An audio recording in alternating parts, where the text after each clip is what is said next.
9th standard first டேர்மில் நம்ம ஒரே ஒரு போயமை மட்டும் எக்ஸ்பிளைன் பண்ணல நம்ம வாங்க படிக்கலாம் சேனலில். அந்த போயமை கண்டிப்பாக அப்லோட் பண்ணுங்க அப்படின்னு சொல்லிட்டு ஒருத்தர் கமெண்ட் கேட்டதுனால நம்ம அப்லோட் பண்ண போகிறோம். இப்போது ரெக்கார்ட் பண்ண போகிறோம். Stopping by woods and a snowy evening அப்படிங்கிற ஒரு சூப்பரான ஆசம் போயம், ராபர்ட் ஃப்ராஸ்ட் எழுதின போயம். அதை படிக்கிறதுக்கு முன்னாடி 8-16 லைன் இருக்கிற அந்த போயமை படிக்கிறதுக்கு முன்னாடி அந்த ஆத்தரை பற்றி ஷார்ட் அண்ட் ஸ்வீட்டாக குயிக்காக பார்த்துடலாமா? அவர் வந்து 1874 68 வரைக்கும் வாழ்ந்த ஒரு ஆத்தர். அவர் அமெரிக்கன் போயட். அவர் எதுக்காக ரொம்ப நோட்டபிள் பர்சன் அப்படின்னா, realistic descriptions of rural life, அதாவது வில்லேஜில் நடக்கிற ஒரு சாதாரண ஒரு விஷயத்தை ரியலிஸ்டிக்கான விஷயத்தை வந்து சூப்பராக டிஸ்கிரைப் பண்ணுவார். அதுக்கான ஒரு சூப்பரான எக்ஸாம்பிள் வந்து இந்த போயம்னு கூட சொல்லலாம். அதுக்கு வந்து இவர் நோட்டபிளான ஒரு போயட். ஓகேவா? இவர் வந்து March 26 அன்னைக்கு பிறந்தார். இன்னும் ஒரு 10 டேஸில் இவரோட பர்த்டே வரப்போகுது. கரெக்டாக இன்றைக்கி என்ன டேட் இன்றைக்கி? March 14. ஸோ இன்னொரு 12 டேஸில் இவரோட பர்த் ஆனிவர்சரி அப்படின்னு சொல்லணும் இல்லையா? He spend his first 40 years as an unknown entity. அதாவது அவர் வாழ்ந்தது வந்து கிட்டத்தட்ட பார்த்திங்கன்னா ஒரு 26 + 74 94 வயசு வரைக்கும் வாழ்ந்திருக்காரு. அதில் ஃபஸ்ட்டு 40 வயசு வரைக்கும் அவர் யாருன்னே தெரியாது. ஆனால் அதுக்கப்புறம் வந்து 4 புலிட்சர் ப்ரைஸ் வாங்கியிருக்காரு போயட்ரிக்காக. அண்ட் பிரசிடென்ட் ஜான் எஃப் கெனடியோட இனாக்ரேஷன் ஃபங்க்ஷனில் வந்து ஸ்பெஷல் கெஸ்ட்டாக இருந்திருக்காரு. அதுக்கப்புறம் he became a poetic force and the unofficial poet laureate of the United States. 40 வயசு வரைக்கும் யாருன்னே தெரியாத ஒருத்தர் இவ்வளோ சாதனைகள் பண்ண முடியுது அப்படின்னா, 17-16 வயசில் 15 வயசில் படிக்க ஆரம்பிக்கிறாங்க. எவ்வளோ சாதனைகள் பண்ண முடியும்? நல்லா படிங்க. ஓகேவா? ஸோ இவரோட ஃபேமஸ் போயம்ஸ்ன்னு பார்த்தா த ரோட் நாட் டேக்கன். அநேகமாக நான் அதை வந்து 12th ஸ்டாண்டர்டில் படிச்சுன்னு நினைக்கிறேன். நீங்கள் படிச்சிருக்கீங்களா the road not taken poem? அவரோட மீதி 3 போயமையும் கூகுள் பண்ணி மறக்காமல் படிங்க. The west running brook, mending wall, after apple picking அப்படிங்கிற மீதி 4 ஃபேமஸ் போயம் இங்கே கொடுத்துருக்காங்க.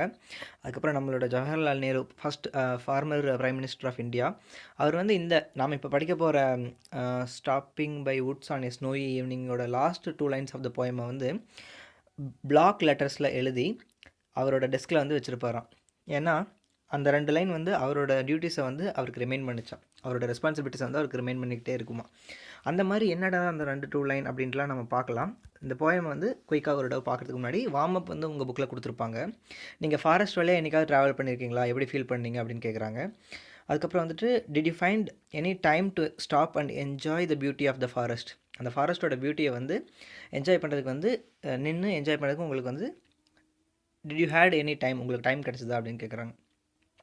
நான் வந்துட்டு நம்ம தமிழ்நாட்டில் இருக்கிற மைசூருக்கு போவோம் இல்லையா, ஈரோடுலேருந்து கோபி வழியாக மைசூருக்கு போகும்போது அந்த மலையில் வந்து நான் அந்த ஃபாரஸ்ட் பார்த்துருக்கேன்.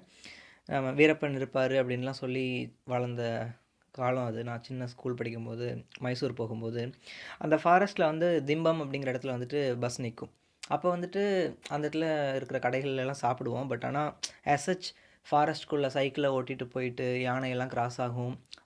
அதெல்லாம் வந்துட்டு பஸ்ஸில் போகும்போது பார்த்தோன்னா என்னென்னு ஞாபகம் இல்லை. பட் ஃபாரஸ்ட்குள்ளே நான் வந்து உண்மையாலுமே குதிரையை ஓட்டிகிட்டு போய் நின்றுலாம் பார்த்து ரசித்தது கிடையாது. ஆனால் நம்ம ராபர்ட் ஃப்ராஸ்ட் அந்த மாதிரி குதிரையை ஓட்டிகிட்டு போகிற ஒருத்தர் ஃபாரஸ்ட்குள்ளே நின்று ரசிக்கும்போது என்ன மாதிரியான விஷயங்களை பார்க்குறாரு, என்ன மாதிரியான விஷயங்களை யோசிக்கிறாரு, என்ன நடக்குது அப்படிங்கிறத வந்து 16 லைனில் சூப்பராக எழுதி என்றைக்குமே எல்லா குழந்தைகளும் படிக்கிற மாதிரி ஒரு 16 லைன் எழுதியிருக்காருங்க. அவர் எழுதினது 16 லைன் தான். அதை எத்தனை லட்சம் பேர், எத்தனை கோடி பேர் படிக்கிறாங்கிறத பாருங்கள். அந்த மாதிரியான சூப்பரான ஒரு ஆத்தர்.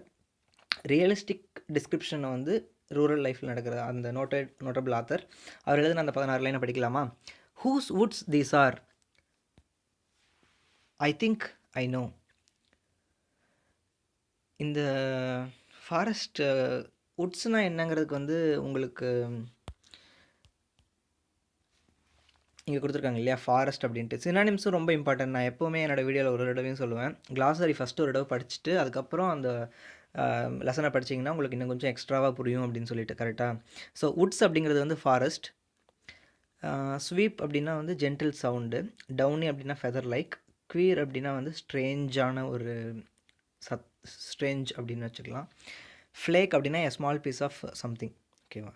ஹார்னஸ் அப்படிங்கிறது வந்து குதிரை மேலே வந்து நம்ம ஸ்ட்ராப்ஸ்லாம் போட்டு கட்டுவோம் இல்லையா, கார்ட்டுக்கு குதிரை வண்டிக்கு கட்டுற அந்த ஸ்ட்ராப்ஸ். ஃப்ரோசன்னா ஐஸ் ஃபார்ம், இதெல்லாம் நம்மளுக்கு தெரியும். ஓகே, இந்த குட்டி குட்டி வேர்ட்ஸ்லாம் அப்பப்போ நம்ம முடிஞ்சால் வந்து பார்க்கலாம். ஸோ இந்த இடத்துல வுட்ஸ் அப்படிங்கிறது வந்து forest. Whose woods these are? I think I know, எனக்கு தெரியும்னு நினைக்கிறேன். இந்த மரம் யாருது அப்படின்ட்டு நம்மளோட ஆத்தர், அதாவது நம்ம ஆத்தர்னே வச்சுக்கலாமே, நம்ம ஆத்தர் தானே இதை எழுதுறாரு. ஆத்தர்ஸ், அந்த ஐ அப்படிங்கிறது வந்து ஆத்தரை குறிக்குதுங்கன்னு நம்ம நிறைய இடத்துல புரிஞ்சுக்குவோம் இல்லையா. ஒரு போயம் அப்படின்னாவே யாரோ ஒருத்தர் எழுதுகிற மாதிரி தானே. ஸோ இது வந்து என்னென்னா, இந்த அவர் யோசிக்கிறார், இந்த ஃபாரஸ்ட் யார் இது அப்படின்னு யோசிக்கும்போது அவருக்கு ஞாபகம் வந்துடுது, ஐ திங்க் ஐ நோ, எனக்கு இது தெரியும் அப்படின்ட்டு யோசிக்கிறார். ஏன்னா அவர் வேகமாக இங்கேருந்தோ ரொம்ப தூரமாக ட்ராவல் பண்ணி வந்துட்டு இருக்கும்போது ஒரு ஒரு ஃபாரஸ்ட்டுக்கு வரும்போது, இது என்ன இவ்வளோ அழகாக இருக்குது, இது யார் தான் இருக்கும் அப்படின்னு ஆச்சரியமாக அந்த ஃபஸ்ட்டு 4 வார்த்தை, ஹூஸ் வுட்ஸ் தீஸ் ஆர், இவ்வளோ அழகாக இருக்கே, அநேகமாக எனக்கு தெரியும்னு நினைக்கிறேன், ஐ திங்க் ஐ நோ அப்படின்னு சொல்லிட்டு அவரோட வீடு வந்து அது யாரோடதுன்னா, அவரோட வீடு வந்து வில்லேஜில் இருக்குது. His house is in the village தோ, அவரோட வீடு வந்து வில்லேஜில் இருக்குது, அதனால் நான் இப்போ அவரை போய் பார்க்க முடியாது, அவரோட வீடு வந்து வில்லேஜில் இருக்குது அப்படின்னு யோசிச்சுக்கிறாரு. 2 லைன், 2 லைன், அதுலேயே வந்துட்டு எவ்வளோ எக்ஸாகரேட் பண்ணி சொல்கிறாங்க. அந்த அவர் எக்ஸ்பீரியன்ஸ் பண்ணுற, அவர் பார்க்குற அந்த அழகை 2 லைனில் அவர் சொன்ன அந்த ஃபஸ்ட்டு 4 வார்த்தை, அங்கேயே வந்து அது வந்து ஒரு ஆச்சரியக்குரியான ஒரு வார்த்தை மாதிரி, ஒரு ஆச்சரியப்படுறமான ஒரு அழகு மாதிரி அதை காமிக்கிறார்.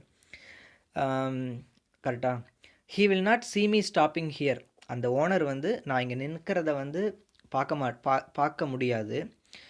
கரெக்டாக, he will not see me stopping here, நான் இங்கே நான் நின்னாலும் அவரால் பார்க்க முடியாது, ஏன்னா அவர் வந்து வில்லேஜில் எங்கேயோ இருக்கார்.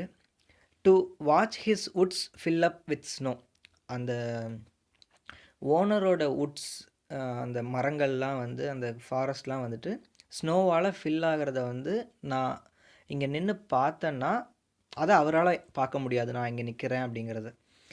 கரெக்டாக, இந்த இடத்துல கன்ஃபியூஸ் பண்ணி சொல்கிற மாதிரி இருக்கும். ஆனால் சிம்பிளான ஒரு 6-7 லைனில் ஒரு லைன்லேயும் 6-7 வார்த்தையை வச்சுக்கிட்டு கரெக்டாக நீங்கள் எண்ணி பார்த்தீங்கன்னா 7 வார்த்தை தான், 8 வார்த்தை தான் இருக்குது. கிட்டத்தட்ட 7, ஃபஸ்ட் லைனில் மட்டும் 8 இல்லையா. ஃபஸ்ட்டு பேராகிராஃபில் பார்த்தீங்க அப்படின்னா 7 வார்த்தை தான். எவ்வளோ 4 லைனில் எவ்வளோ சூப்பராக ஒரு இமேஜினரி சீன் சொல்கிறாரு பாருங்கள்.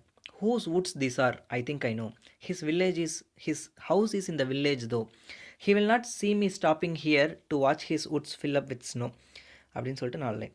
My little horse must think it queer, இது வந்து ஒரு ஸ்ட்ரேஞ்சான விஷயம் அப்படின்னு சொல்லி என்னோட சின்ன குதிரை திங்க் பண்ணும் அப்படின்னு சொல்லிட்டு அவர் நினச்சிக்கிறார். ஏன்னா I am stopping here without a farm house near, to stop without a farm house near, இங்கே தங்கறதுக்கான வீடே இல்லாமல் நான் இங்கே நிற்கிறேனே அப்படின்னு சொல்லிட்டு ஸ்ட்ரேஞ்சாக இருக்கே அப்படின்னு சொல்லிட்டு என்னோடய ஹார்ஸ் வந்து திங்க் பண்ணுமா, இது என்ன ஸ்ட்ரேஞ்சாக இருக்கே அப்படின்னு சொல்லிட்டு. நான் அதுவும் இல்லாமல் நிற்கிற இடம் வந்துட்டு between the woods and the frozen lake, the darkest evening of the year வேறு. இந்த 4 லைனில் இன்னும் அதை விட அடுத்த ரேஞ்சுக்கு போகிறாரு. ஃபஸ்ட்டு வந்துட்டு அவர் ரசித்த, அவர் நடந்துகிட்ருக்கிற விஷயம், பண்ணிகிட்ருக்கிற விஷயம், அவர் எந்த இடத்துல இருக்கார், அவர் ஓனர் என்ன நினைப்பார், அந்த இடத்தோட ஓனர், அதுக்கப்புறம் நடக்கிற நிகழ்வு, ஸ்னோ வந்துட்டுருக்கு அப்படிங்கிறதெல்லாம் சொல்லிவிட்டு அவர் அவர் கூட இருக்கிறது ஒன்று தான் குதிரை. அந்த குதிரை என்ன நினைக்குங்கிற அந்த ஃபீலிங்கையும் வந்துட்டு நேச்சராக எவ்வளோ எக்ஸ்ப்ரெஸ் பண்ணுறாரு பாருங்கள். அது மட்டும் இல்லாமல் அந்த நேச்சர் எந்த மாதிரியான ஒரு வெதரில் இருக்குங்கிறதையும் சொல்கிறாரு. டார்க்கஸ்ட் ஈவினிங் ஆஃப் த இயர்னு சொல்கிறாரு. அவர் நிற்கிற இடத்தையும் சூப்பராக அந்த 7th லைனில் சொல்கிறாரு பாருங்கள், between the woods and the frozen lakh அப்படின்ட்டு. அங்கே எதுவுமே இல்லை, ஃபார்ம் ஹவுஸே இல்லை அப்படிங்கிறத வந்து குதிரை திங்க் பண்ணுற மாதிரி சொல்கிறாரு பாருங்கள். அது அடுத்த level.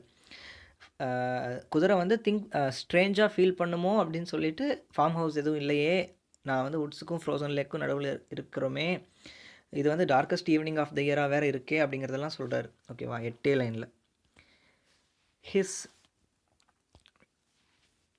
He gives his harness bells a shake to ask if there is some mistake. இந்த இடத்துல குதிரை வந்து சொல்கிற மாதிரி, குதிரை செய்கிற மாதிரி அந்த இருக்கிற அந்த பெல்லை வந்து ஷேக் பண்ணி சவுண்ட் கொடுக்குதான், ஏதாவது மிஸ்டேக் ஆகிடுச்சு, ஏன் இங்கே நிற்கிறோம் அப்படின்னு சொல்லிட்டு குதிரை வந்து இவர்கிட்ட பேசுகிற மாதிரி அடுத்த ஸ்டான்ஸாக ஆரம்பிக்கிறாரு.